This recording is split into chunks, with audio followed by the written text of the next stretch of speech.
What's going on, everybody? It's your boy Jimmy James 59, and we got a bit of a different video here for you today. We're going to be focusing on some Mid-ELO gameplay. So what we're going to do is we're going to have a brief opening here, and then I want to actually watch a game, cast a game for y'all, and think about some of the things we talked about in the intro to this video. Now, this video is all about commitment. Now, it is not the kind of commitment that Cynthia is hoping that you have on your mind. I know y'all been together for 6 years and you haven't popped the question, but here we're going to talk about the kind of commitment that matters. Commitment to your army, right? And so I have a few different kinds of commitment that I want to go over, right? And so the first is thinking about committing to your opening, right? What units are you committing to in Feudal Age or maybe even Dark Age, right? What kind of opening do you want to have? Understanding the strengths and weaknesses of particular openings is something that you really want to keep in mind when you're deciding what units to commit to, right? So do you want to go for men-at-arms and have a bit of an earlier hit, or do you want to say go for an opening like scouts that allow you to take map control? Do you open straight archers, right? Play a little bit more defensively, but you can have archers out before your opponent, take care of men-at-arms, that kind of thing, right? You want to think about what kind of units you're committing to in the early game, right? Now, the second kind of commitment, think about committing to the quality of your units. How many upgrades do you need, right? Can you take some engagements while missing some upgrades? I mean, oftentimes say when we have men-at-arms in Feudal Age, it's pretty rare to see armor being researched. On the other hand, if you have Feudal Age archers or skirmishers, right? In a lot of cases, you do see, fletching being researched for more attack, more range, maybe even armor. But then again, maybe there are some cases where you don't want to get upgrades, right? Even for your archers. Why? Well, you might be trying to get to the next age a bit more quickly, right? And so if you're playing a very defensive style and getting walled up, right, you might want to delay that if you're not planning on fighting and you can keep yourself safe without fighting. And relating to that point, right, we can think about posture, right? Are you playing more offensively or defensively in terms of your posture, right? Are you sitting back, walling up, turtling up, playing that way? Or are you playing more aggressive, right? You're keeping your base open and you're committing a lot of resources into your military. You're going forward. You're trying to find damage, right? What's your posture? Fourth, we can think about aggression, right? If you are playing a bit more offensively, there's different styles of gameplay or styles of aggression, right? We talk about sometimes playing positionally or opportunistically, right? A positional player might try to hold a piece of territory and push out from there, right? You might see this oftentimes by putting a siege workshop, on a hill and trying to control a particular hill, for instance, right? And so you're playing from a given position, right?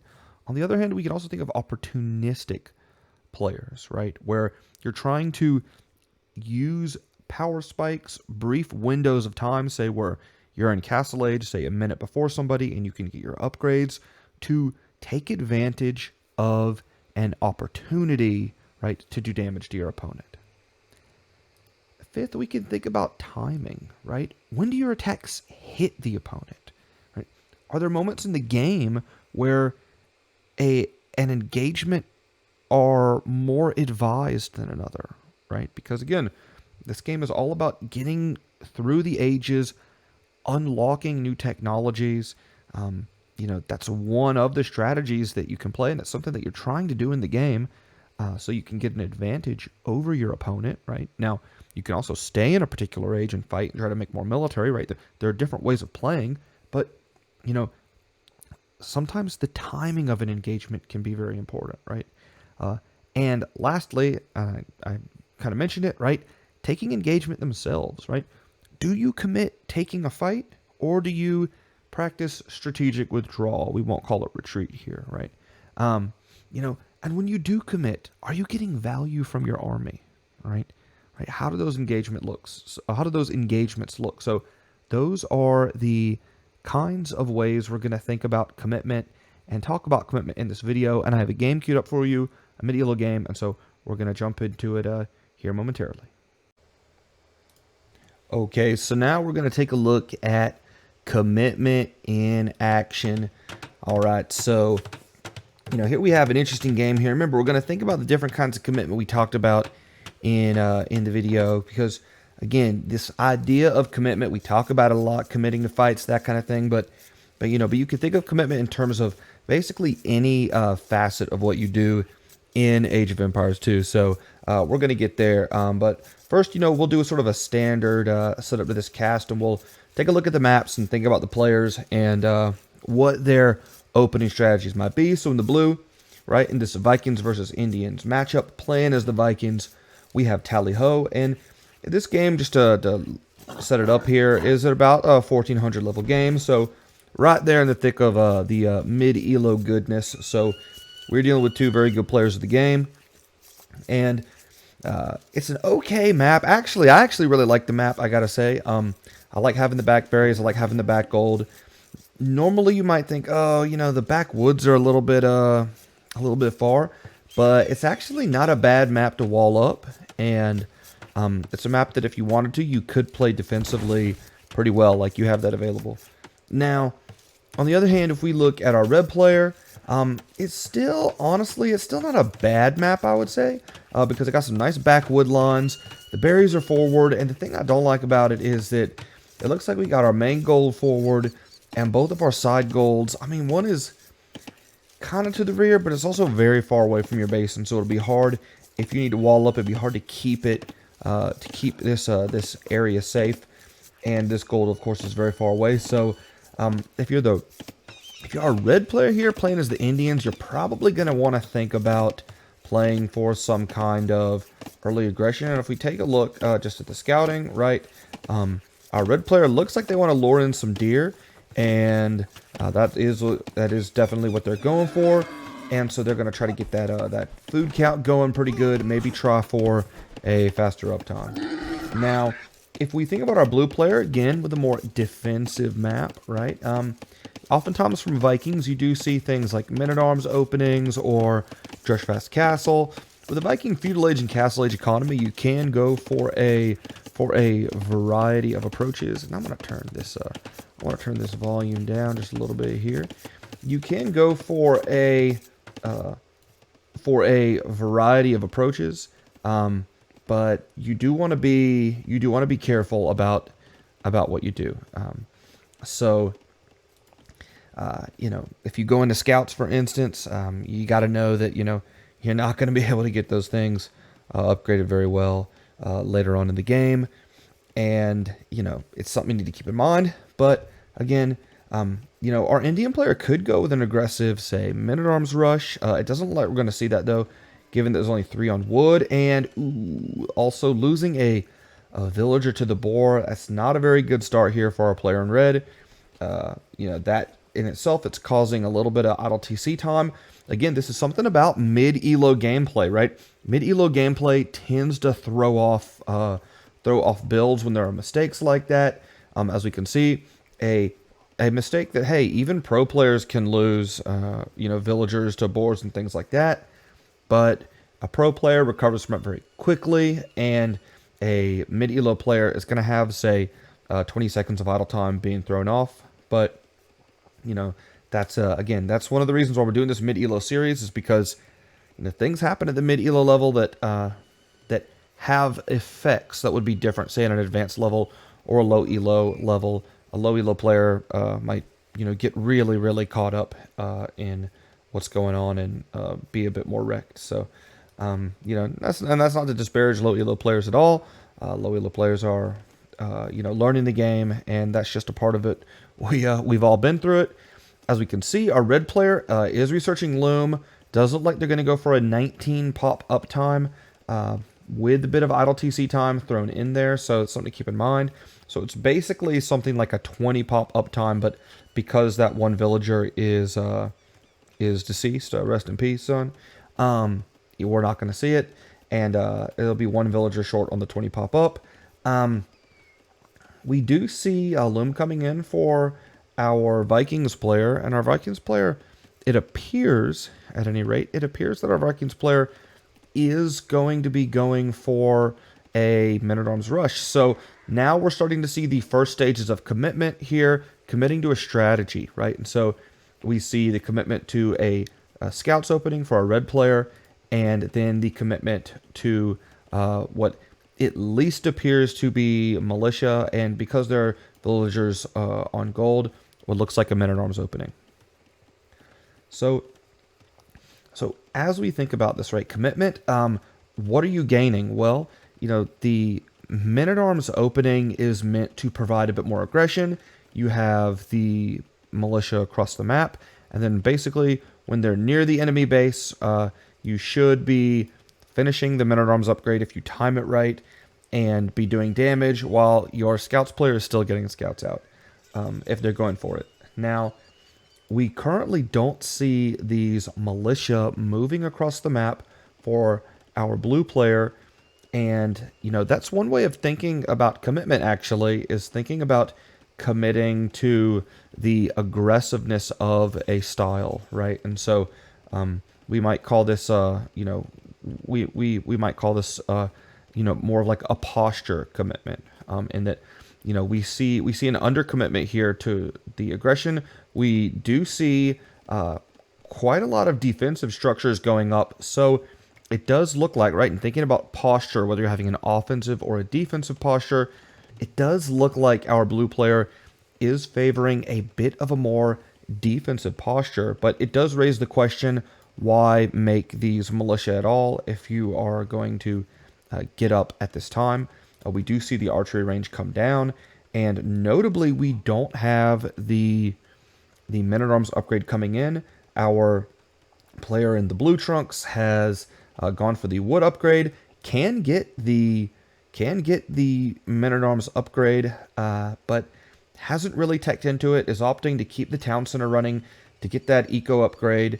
And so again, now what we're seeing as well, thinking about this, is more of a commitment in terms of your approach, right? And so if you're going to favor a defensive approach, you also are probably going to play the game a bit more economically.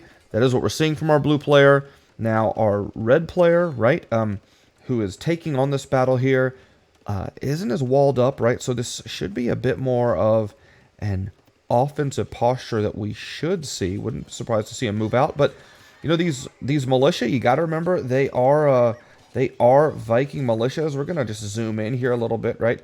Take a look. They do have more HP, and that actually helps. I mean, it looks like these militia, the play here for our player in the blue has really just been to idle the economy, keep the action at red's base, but not really do any damage. So again, what are we seeing a commitment to? Well, this is, even though there's army going forward, this really is a defensive play, because it's sort of the best defense being a good offense to some extent, because putting the militia forward, not upgrading them, not even getting any kills from them, is allowing that extra time to play into this more defensive style of gameplay for our player in the blue. Meanwhile, our red player is caught a bit in flux, I think. It's tricky to know what to do in a situation like this. We are seeing our red player go forward, and looks like he is trying to go to the base of Tally Ho. It'd be interesting to see what he's going to find. What he is going to find is that our blue player is all walled up, and there's really not going to be a place for him to get inside, unfortunately, unless there's a hole somewhere. Usually not as many holes on rune stones, because it's not as hilly, and so you just don't find the gaps that come up, say, when you're trying to put walls on hills and things like that. And we do see, it really does look like not only is he walled up, but it looks like even a double wall. So again, this is quite a bit of a commitment to a more defensive style of gameplay, and we are seeing our red player wanting to try to go forward. Look, Chaos Merchant has invested into scouts and skirmishers, and so that's a decent investment here. Also investing into bloodlines. So one of the things we can think about in terms of committing, how much are you committed to the quality of your units, right? For this more defensive posture that or blue player took here.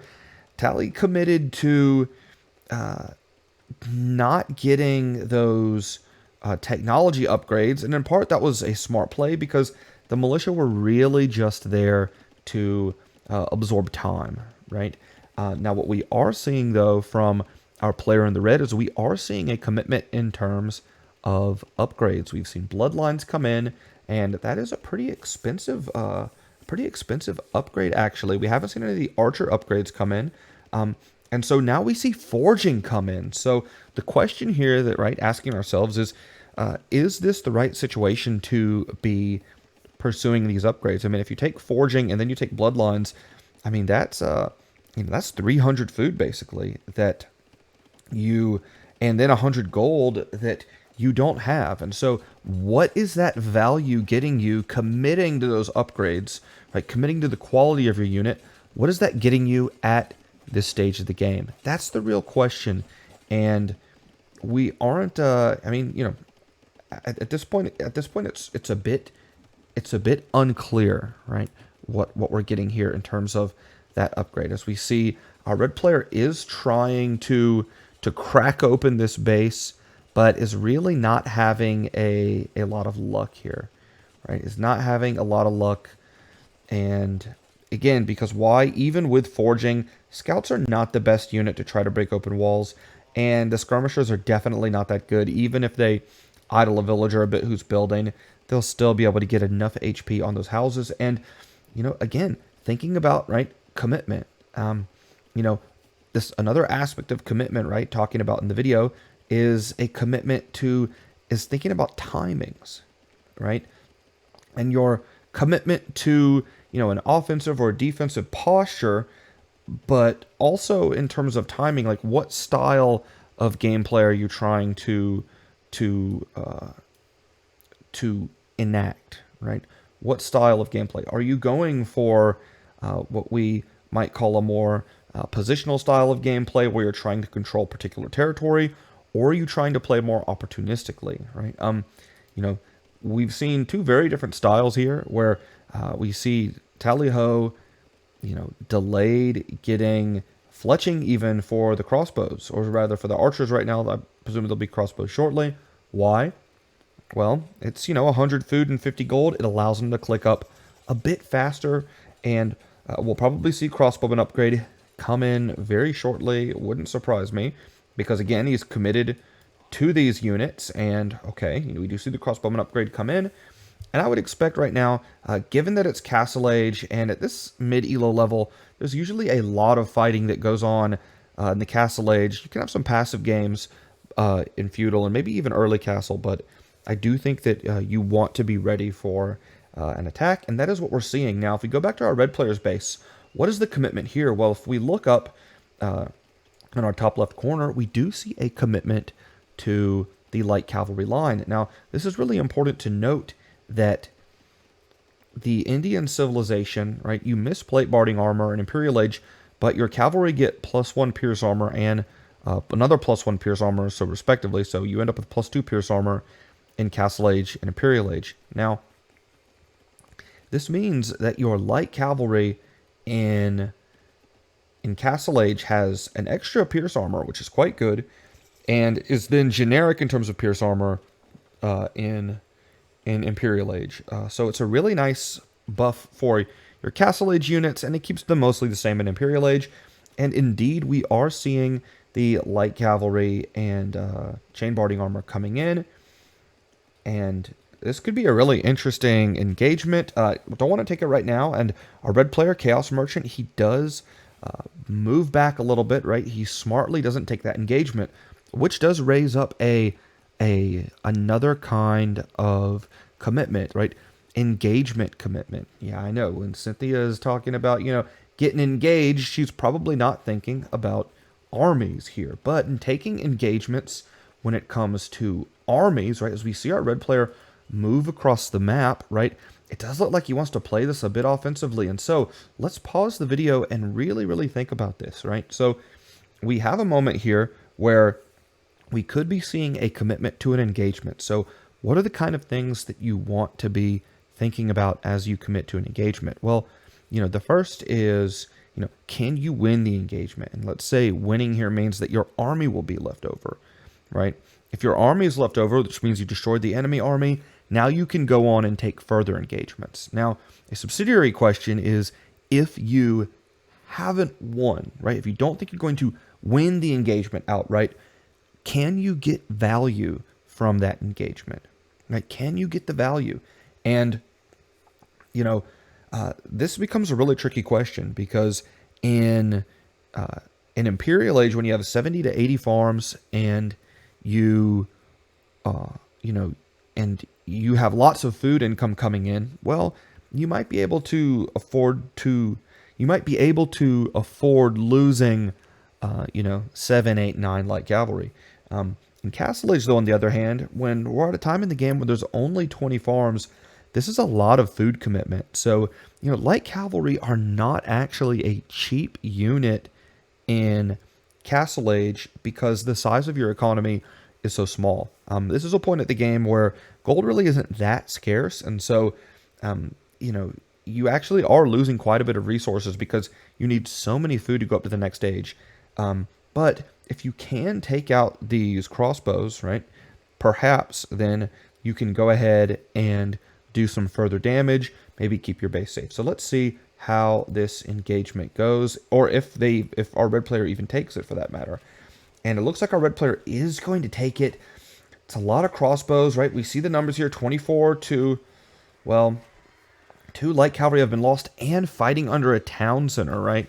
There's a number of villagers here in this town center, and, well, now our red player has to back up, right? So that is a lot of light cavalry lost here. Looks like about 6 or 7, and for our player in the blue, right, not a lot. We can see that the KD is favoring our blue player, right? So now there's a question. Does that mean, right, that was a bad idea, that you should just never engage crossbows with Indian light cavalry or, say, Turk light cavalry at this stage in the game? Well, think about the numbers, right? If there had been, 25, 30 light cavalry, right, that might have been a really good engagement. And one of the things to take a note here, thinking about commitment, is that our red player is not completely committed to this military approach, right? And so another way we think about commitment here is, are you committed to military, or are you committed to an economy approach? And given that we're having 3 town centers and only 2 stables here, you have to wonder, could that have been a winnable fight that could have snowballed into more aggression if, say, our red player had committed to, say, 3 stables and maybe only 1 TC and delayed, right, going for the 3rd or even the 2nd town center? That's the question that we want to be asking. And so perhaps to make that play work, right, we would need more commitment to the military.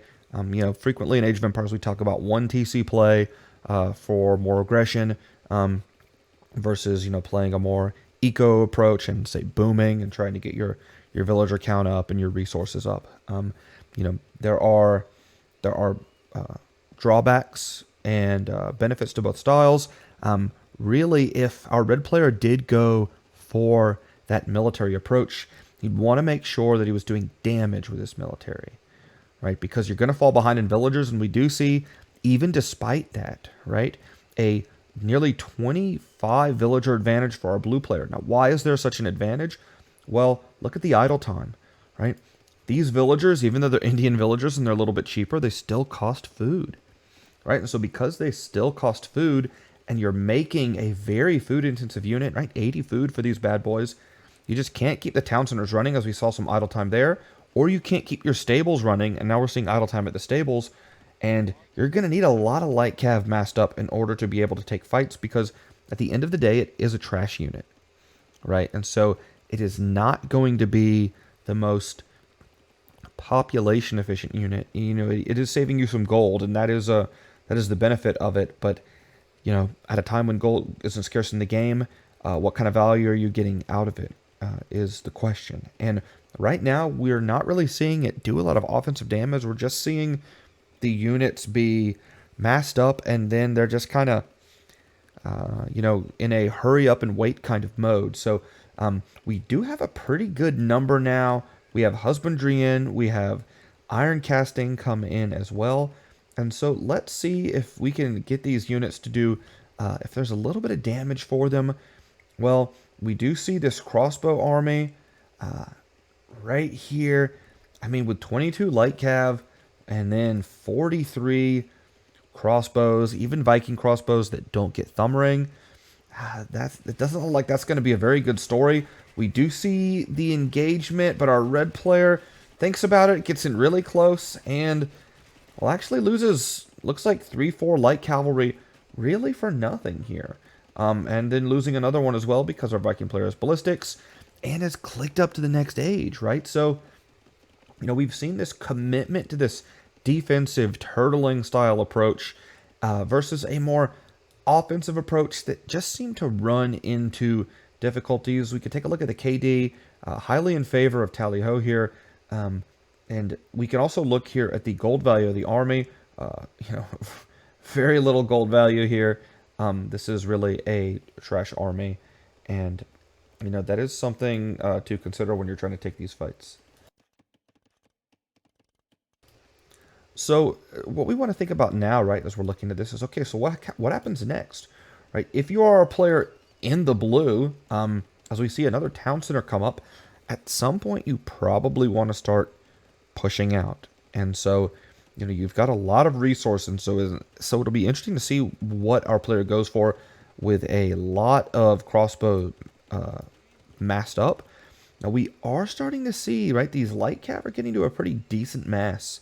So this is something to probably be worried about if you're a blue player. Here we have about 25. And okay, so let's pause the game here now. So before, right, we saw the light cavalry and the crossbow engagement not go for our light cavalry players' way. Didn't have nearly the amount of crossbows needed.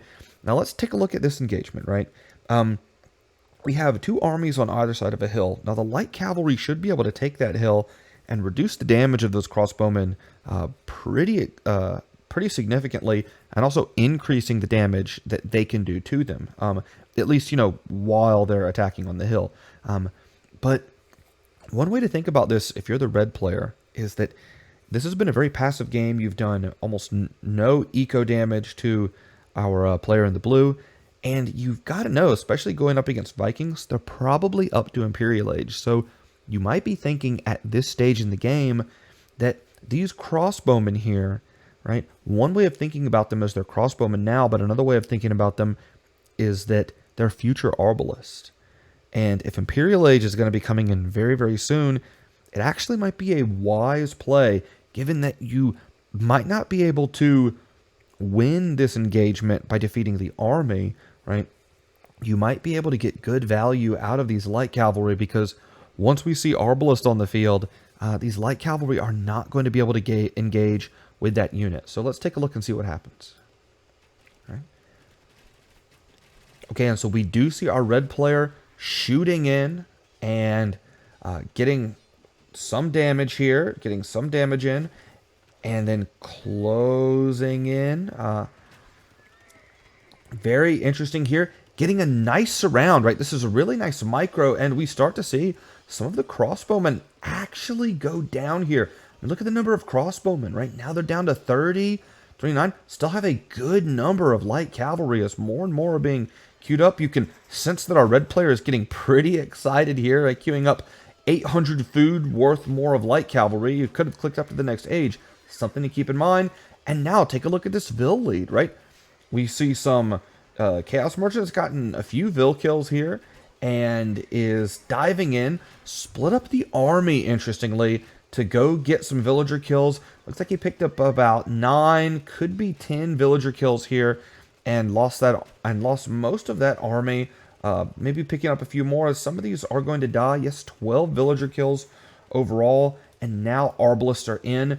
But instead of, about 50 Arbalists like we saw before, now, right, this is back down to a pretty manageable number. So, this is an example here. Even though our red player lost that engagement, he did get quite a lot of value from those light cavalry. Quite a lot. The question, though, right? The question is what comes next, right? We see the We see our Viking player is still sticking on Arbalest and already has the production buildings to get those massed up.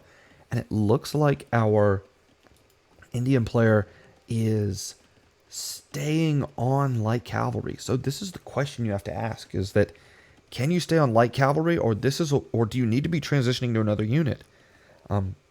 Light cavalry are not a bad unit against Arbalest, but when the Arbalest are probably in the number that we're about to see, and this is some more hurry up and wait time where we have the light cavalry that are just getting massed up, which is fine. You don't want to attack. You don't want to attack. I mean, if we take a look at what's happening there, you don't want to attack with small numbers because that's how you lose 4 or 5 light cav, right? Maybe you lose another one here too, and another one too, right? That is exactly what you don't want to be doing. A little bit of a micro misplay from our red player, but we are seeing our blue player come in, getting a lot of upgrades, and does look like we are seeing a tech switch. Meanwhile, our red player looks like they're going to stay on light cavalry, but again, these are going to be generic. So the question is, do you stay off of it, right? We talk about commitment. Again, that's the theme of this video. Do you commit to this light cav unit, right? How long do you commit, right? So it's not just a question of do you commit, right? It's a question of how long you commit as well. And we do see we have 29 light cav, almost 30 on the field. They can fight under town centers okay. It's not bad. I mean, look at the eco KD, right? Our more defensive player here has lost some villagers and yet still has a pretty big vill lead. And most importantly in this situation, with the vill lead also having a very strong military lead, and now we're seeing our red player put down ranges. You got to think that this is going to be some kind of play for elite skirmisher. Is there enough time to get into cav archers if that was the play? Well, we'd have to see from here, quite honestly, and see what they're going to go for. Meanwhile, our blue player has the trebs coming forward, and so even though the light cavalry did delay this castle for a bit, eventually there are too many Arbalists, right? There are too many Arbalists, and now, right, this turtling strategy, right, that we saw before, now the turtle is moving forward, right? The tortoise trying to win that race, right? And so now we see this commitment to a bit of a more aggressive gameplay, right? Because when the conquest victory setting is enabled, you have to kill your opponent, and now we see it's our red player who's on the defensive, trying to tech into elite skirmisher, getting Bodkin in, getting chemistry as well, getting the elite skirmisher upgrade. But the question is the timing, right? Do you have enough time to mass the kind of units that you need in order to fend off this assault?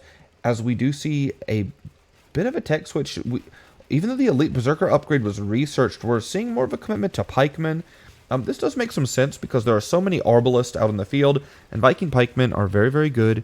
And let's just see.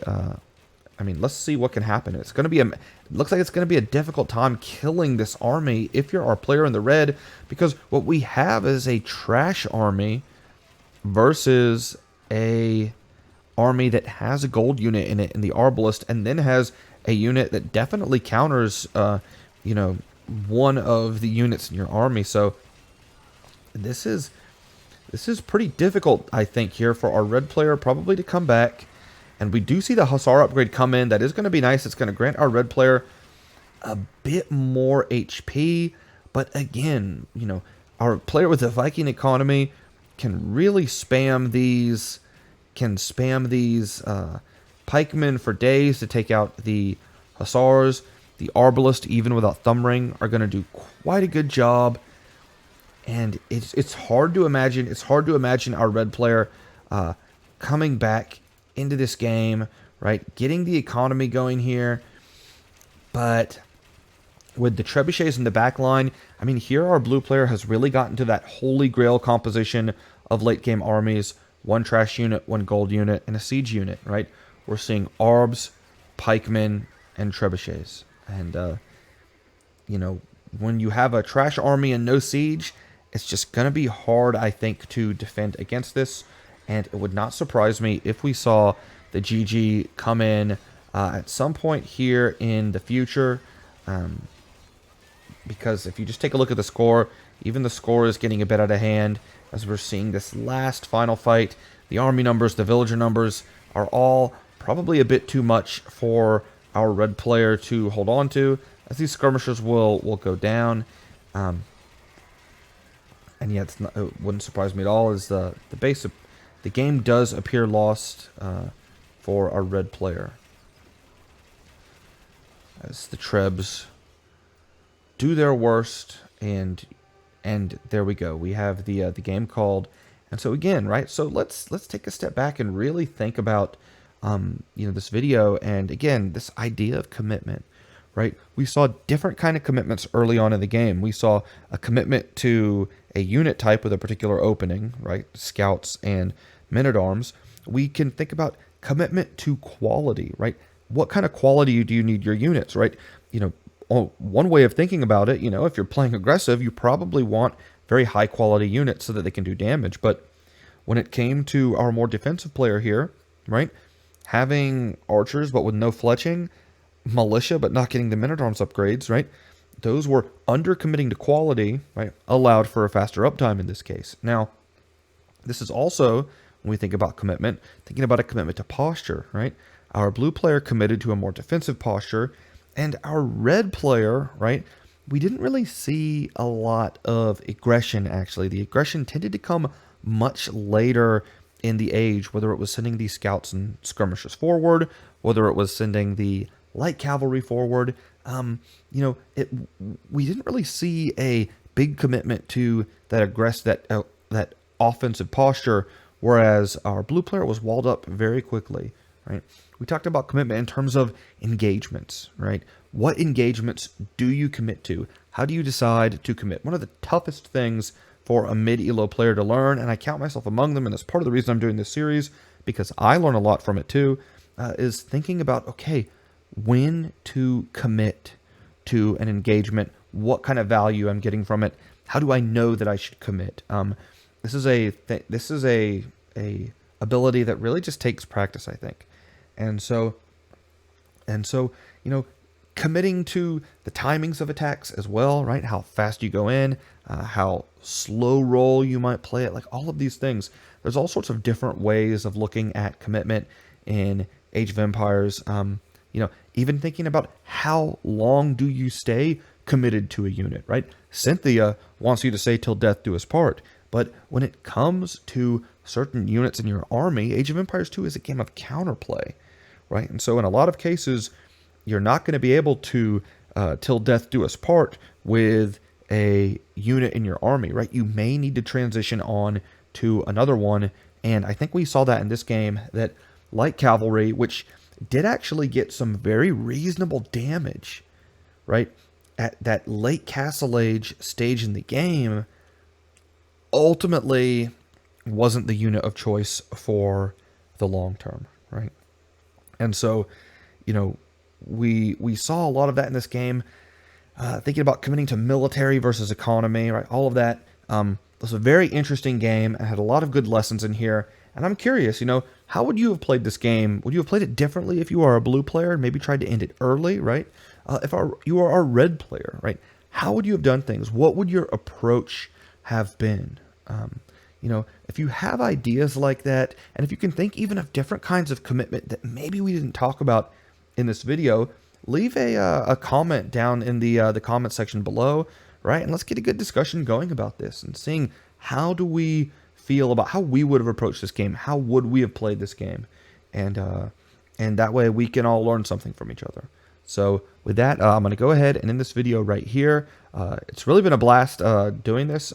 Let me know, actually, if you like this kind of content in the comment section below. Hit a like on the video, subscribe to the channel regardless, and, because we got a lot of good content on various things coming out. But this is pretty new for me, this episode, and so I'd be interested to get your feedback about what you like about it, and maybe what you like about this kind of series. So with that being said, I'll let you guys go, and I'll see you out there on the ladder. Peace.